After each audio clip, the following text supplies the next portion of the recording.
جديد فروخ في الشتاء. شوف يا حبيبي، والمصقعة.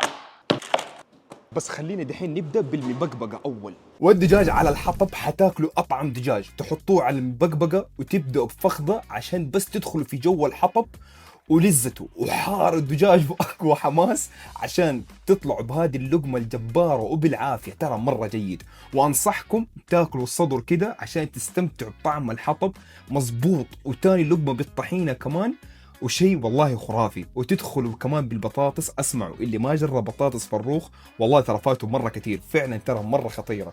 وشويه فلفل كمان على اللقمه الفتاكه هذه. وانا صرت في مشكله دحين لاني شهيت نفسي قبل اشهيكم، لانه ترى من جد مره طعم ويدفي. ونسير كمان شويه على المصقع لانه برضه ما تتفوت، وظبطوها مزبوط.